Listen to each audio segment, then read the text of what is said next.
Bonjour, dans cette séance, on va corriger la série des exercices sur la concentration molaire. On va commencer par l'exercice numéro 1, l'énoncé. Pour prévenir la déshydratation, on peut effectuer des injections de solutions aqueuses de fructose de formule C6H12O6. De telles solutions sont obtenues en dissolvant une masse M égale à 25 g de fructose pour obtenir un volume V égal à 500 ml de solution. La première question, déterminer la quantité de matière de fructose correspondante. La deuxième question, on déduire la concentration molaire de ces solutions en fructose. Données de l'exercice, la masse molaire de fructose M égale à C6H12O6 est égale à 180 g par mol. Dans cette dissolution, le solvant est l'eau et le soluté c'est le fructose.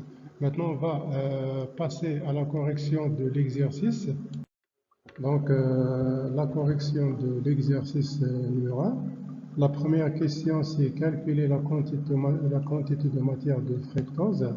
D'après le cours précédent de la quantité de matière, on a déjà défini la relation qu'on peut utiliser pour calculer la valeur de la quantité de matière. N de C6H12O6 est égal à sa masse sur la masse molaire. Et d'après les données de l'exercice, la masse de fructose est égale à 25 g. Ensuite, sa masse molaire est égale à 180 g par mol. En remplaçant petit m et grand M dans la première relation de la quantité de matière, on obtient N de C6H12O6 est égal à 25 sur 180 égale 0,138 mol. Voilà la quantité de matière dans 25 g de fructose. Maintenant, la deuxième question, deuxièmement, donc c'est déterminer la concentration molaire de fructose dans cette solution. D'après le cours, on sait que C, c'est-à-dire la concentration C, égale N sur V. N, c'est la quantité de matière, l'unité c'est mol. Ensuite, V, c'est le litre. Donc, l'unité de la masse de la concentration molaire, c'est mol par litre. Donc, pour calculer sa valeur, donc, il y a deux méthodes. La première méthode, donc on peut remplacer N obtenu dans la question précédente par sa valeur et ensuite le volume. Donc C égale N sur V. N est égal à 0,138. La valeur de volume obtenu est égale à 500 ml. Donc pour le convertir en litres, donc il faut multiplier par 10 à la puissance moins 3. Donc, on obtient 0,276 mol par litre. La deuxième méthode, donc, on peut remplacer N par Tm sur grand M. Donc, la relation devient C égale M sur grand M sur V, qui est égal Tm sur grand M sur V. Alors, l'application numérique, la masse Tm, c'est 25 g. La masse molaire, c'est 180. Donc, le volume, c'est 50 10 puissance moins 3. On obtient la même valeur de la concentration C, qui est égale à 0,276 mol par litre. Maintenant, on va passer à l'exercice numéro 3. On va passer maintenant à l'exercice numéro 2. L'énoncé de l'exercice, la notice d'une boîte d'aspirine 500 vitaminée indique qu'un comprimé contient 500 mg d'aspirine, c'est-à-dire l'acide acétylsalicylique de formule C9H8O4 et 200 mg de la vitamine C, acide ascorbique C6H8O6. La question A. Déterminer les masses molaires de l'aspirine et de la vitamine C. La question B, déterminer les quantités de matière d'aspirine et d'acide ascorbique présentes dans 150 ml de solution obtenue par des solutions d'un comprimé dans un verre d'eau. La question C, déterminer les concentrations molaires en aspirine et en vitamine C dans la solution envisagée précédemment. Données de l'exercice, les masses molaires des éléments chimiques, l'hydrogène, le carbone, l'oxygène, donc en grammes par lettre. La masse molaire d'hydrogène 1, la masse molaire de carbone 12, la masse molaire d'oxygène 16. Donc maintenant, la correction de l'exercice. La question A, c'est calculer la masse molaire de l'aspirine et de la vitamine C. Donc on va commencer par la masse molaire de l'aspirine. La masse grand M de la masse de l'aspirine C9H8O4 est égale à 9 fois la masse de carbone, c'est-à-dire le nombre d'atomes de carbone C9. Ensuite, le nombre d'atomes d'hydrogène C8, donc plus 8 fois la masse d'hydrogène, plus le nombre d'atomes d'oxygène C4 fois la masse molaire. Donc C9 fois 12, car la masse molaire de carbone c'est 12, plus 8 fois 1, plus 4 fois 16, c'est la masse molaire d'oxygène, donc est égal à 108 plus 8 plus 64, donc on obtient la valeur finale, c'est 180 grammes par mol. Pour la vitamine C, donc la masse molaire de C6H8O6 égale 6 fois 12 plus 8 fois 1 plus 6 fois 16 est égal à 176 grammes par mol. Voilà pour la question numéro 1. Maintenant, on va passer à la question numéro B. Pour la question numéro B, donc c'est calculer les quantités de matière de l'aspirine et de la vitamine C. Donc on sait que N en général est égal à petit m sur grand M. La masse molaire de l'aspirine dans le comprimé est égale à 500 mg. Donc c'est 500 10 à la puissance moins 3 grammes sur la masse molaire de l'aspirine, c'est 180. Donc on obtient 2,7 10 à la puissance moins 3 mol. C'est la quantité de matière de l'aspirine dans le comprimé. Pour la vitamine C, N de C6H8O6 est égal à petit m sur grand M. La masse de la vitamine C dans le comprimé est égale à 200 mg. Donc on peut la convertir en grammes, c'est-à-dire 200 10 à la puissance moins 3 sur 176, qui est égal à 1,13 10 à la puissance moins 3 mol. Donc voilà les quantités de matière de l'aspirine et de la vitamine C dans le comprimé. La question C, c'est les concentrations. De la même façon, donc on va commencer par calculer la concentration de l'aspirine. Donc on applique la formule C égale N sur V. La valeur de N est égale à 2,7 10 à la puissance moins 3 sur 150 10 à la puissance moins 3. Donc on peut simplifier par 10 à la puissance moins 3, donc on obtient 0,018 mol par litre. La concentration de l'aspirine dans la solution obtenue en dissolvant le comprimé dans l'eau, c'est 0,018 mol par litre. Pour la vitamine C, de la même façon, C de la vitamine C, C6H8O6 égale N sur V, qui est égal à 1,13 10 à la puissance moins 3 sur 150 10 à la puissance moins 3, qui est égal à 0,086 mol par litre. Donc on a terminé l'exercice numéro 2. Maintenant l'exercice numéro 3. L'exercice numéro 3. L'éosine est une espèce chimique colorée possédant les propriétés suivantes: antiseptique, c'est-à-dire mutahhar, desséchante nutritif. La solution aqueuse utilisée a une concentration C égale à 2,9 10 à la puissance moins 2 mol par litre.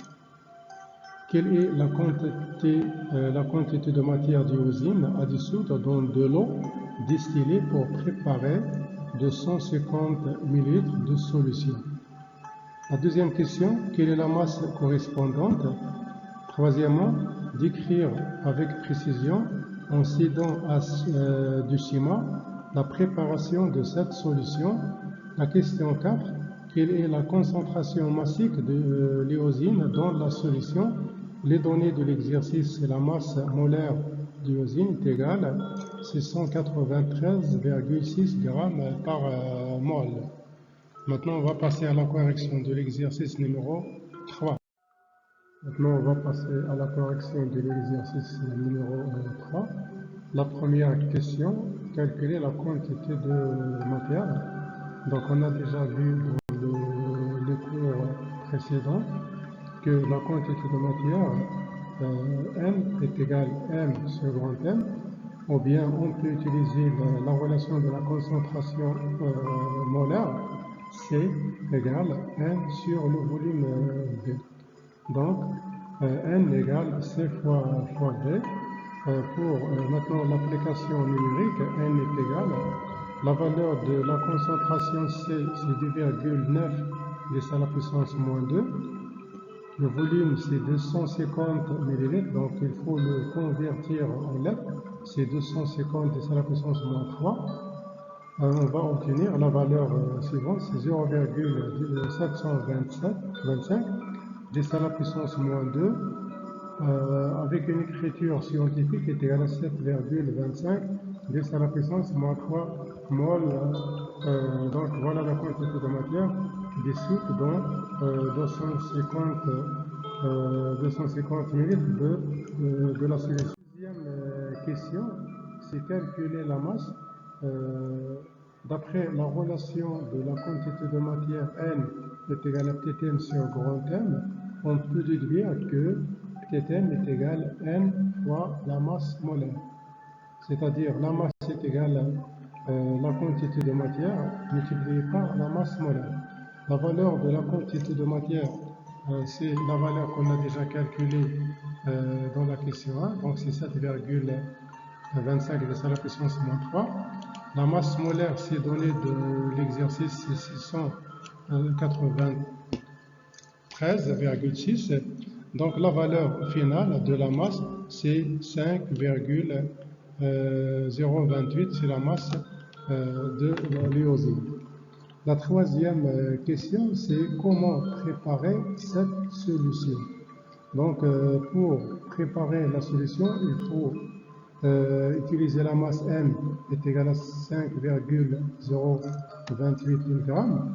Une fois, donc il faut ajouter cette masse dans un bécher ou bien une fiole jaugée.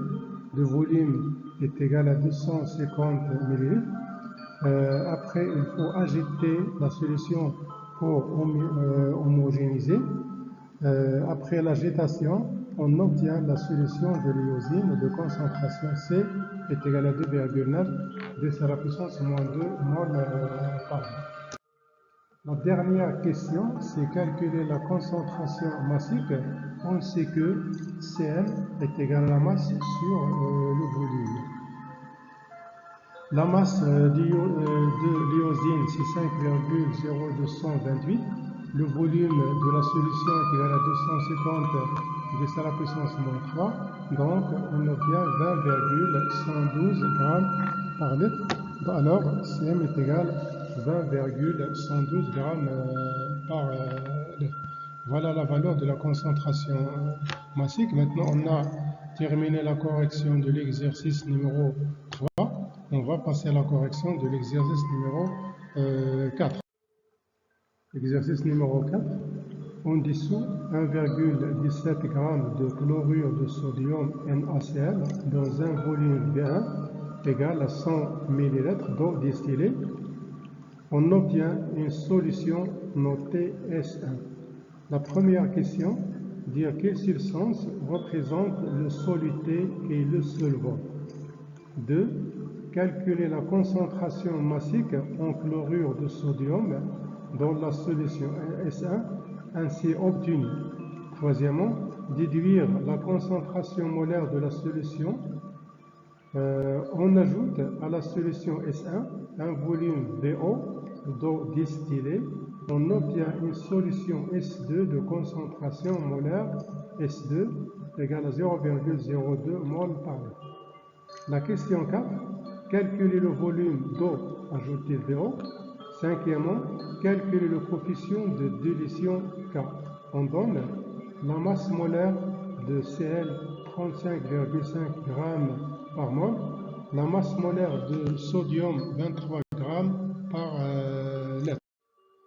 Maintenant, la correction de l'exercice numéro 4. Les données de l'exercice, la masse de chlorure de sodium est égale à 1,17 g. Le volume de la solution S1 obtenue est égal à 20 égale à 100 ml. La question, quelles sont les substances qui jouent le rôle du soluté et du solvant? Donc le soluté dans notre cas c'est le chlorure de sodium, le solvant est l'eau. Donc puisque l'eau est le solvant, on peut dire que cette solution est une solution aqueuse. Maintenant, on va passer à la question numéro 2. Pour la question numéro 2, donc la question c'est déterminer la concentration massique. On sait que la concentration massique CM est égale toujours à la masse sur le volume. Le volume de chlorure de sodium c'est 1,17, c'est donné de l'exercice.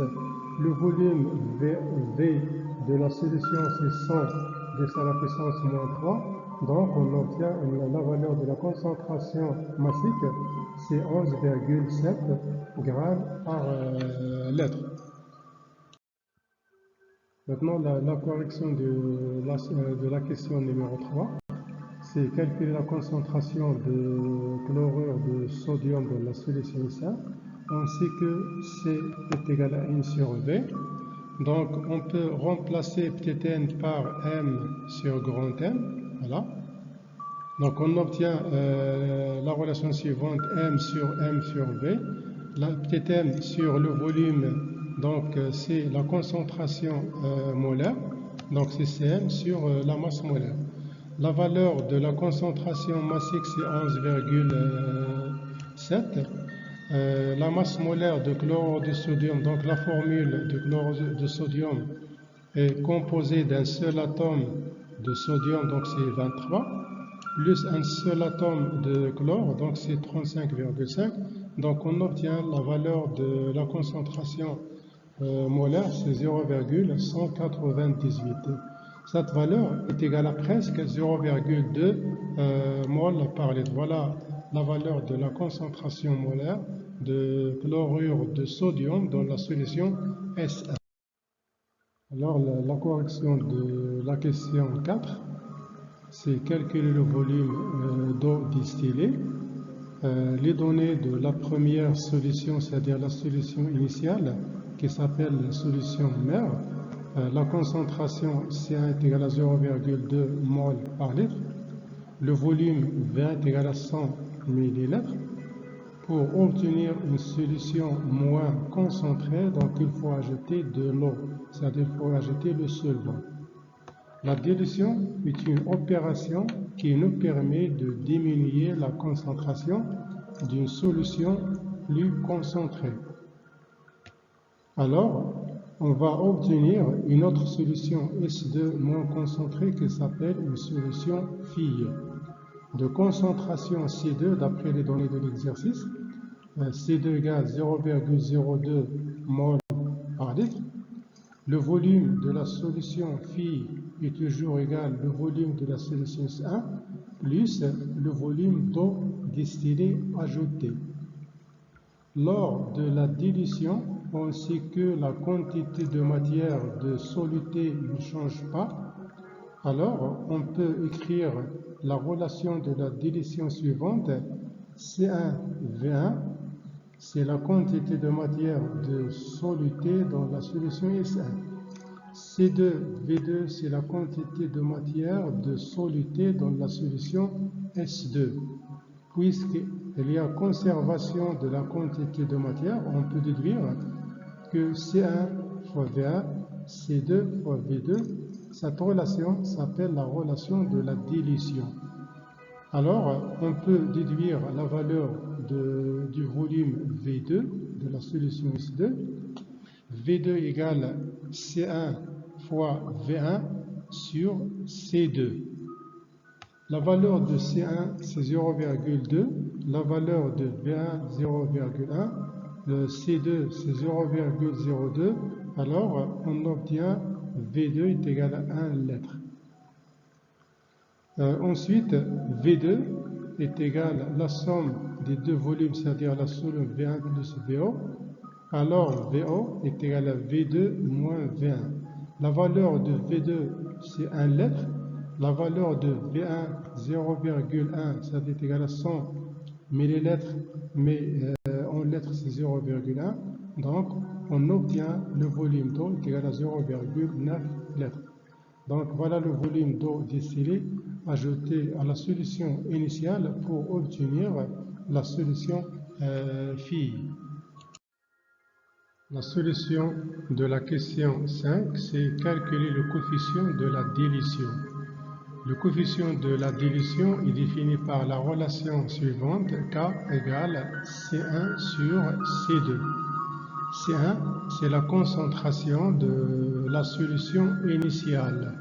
C2, c'est la concentration de la solution phi, qui est égale à 0,2 sur 0,02, qui est égal à 10. Alors, K est égal à 10. C'est-à-dire la concentration de la solution initiale a diminué 10 fois pour obtenir la solution phi de concentration C2 égale C1 sur 10.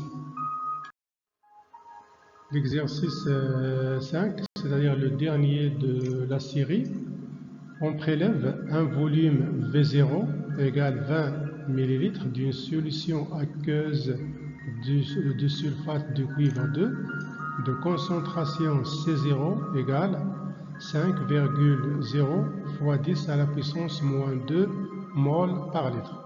Ce volume est introduit dans une fiole jaugée de volume 500 ml. On complète avec de l'eau distillée jusqu'au trait de jauge, puis on homogénise, c'est-à-dire homogénéiser la solution. La question 1, comment prélève-t-on le volume V0 de la solution mère? Quelle est la concentration de la solution phi? On définit le facteur de dilution F comme étant le rapport entre la concentration de la solution mère par la concentration de la solution phi. Calculer le facteur de dilution F. Maintenant, la correction de l'exercice numéro 5. La première question, comment prélève-t-on le volume V0? À l'aide d'une pipette, on prélève le volume V0 est égal à 20 ml de la solution située dans le bécher. Les étapes qu'il faut suivre pour bien préparer une solution diluée. Donc la première étape, on considère la solution mère qu'on désire diluer. On prélève à l'aide de la pipette le volume V0 est égal à 20 ml. Donc il faut le mettre dans une fiole jaugée de capacité est égale à 500 ml dans notre cas. La dernière étape, agiter l'eau distillée jusqu'au trait de la fiole jaugée.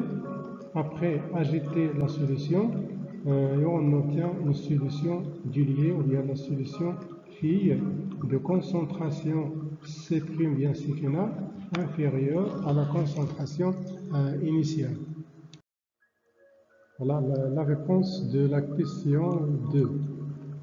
La question 2, c'est calculer la concentration de la solution phi, c'est-à-dire calculer C1. D'après les données de l'exercice, on a la concentration C0 de la solution mère est égale 5 10 à la puissance moins 2 mol par litre. Le volume qu'on veut diluer, c'est 20 ml. Après la dilution, on obtient une solution fille de concentration C1 et de volume 20 égale à 500 ml. Lors de la dilution, on a déjà dit que la quantité de matière de soluté reste constante, c'est-à-dire C0, V0, c'est la quantité de matière de soluté dans la solution mère. C1, V1, c'est la quantité de matière du soluté dans la solution fille. Alors, on peut écrire C0, V0 est égal à C1 fois V1. Alors, C1 égale C0, V0 sur le volume V1. Donc, on va remplacer maintenant C0, V0 et 20 par leur valeur. Alors, C1 égale 5 10 à la puissance moins 2. 20 10 à la puissance moins 3, c'est la valeur du volume V0. Le volume V1, c'est 500 10 à la puissance moins 3. Alors, on obtient la concentration C1 égale à 0,02 mol par litre. La dernière question de l'exercice 5, c'est calculer le facteur de dilution, ou bien le coefficient de dilution. On sait que F est égal à C0 sur C1. C0, c'est la concentration de la solution mère, c'est-à-dire la solution plus concentrée, sur C1, c'est la concentration de la solution fille, ou bien la solution diluée, qui est égal à l'inverse du volume, c'est-à-dire V1, c'est le volume de la solution fille, V0, c'est le volume de la solution mère, qui est égal à 2,5. Alors, le coefficient de dilution est égal à 2,5, c'est-à-dire C1 est égal à C0 sur 2,5. Ensuite, la concentration de la solution mère a diminué 2,5 fois pour obtenir la solution fille. Maintenant, on a terminé la correction de la série. À la prochaine fois dans une autre vidéo.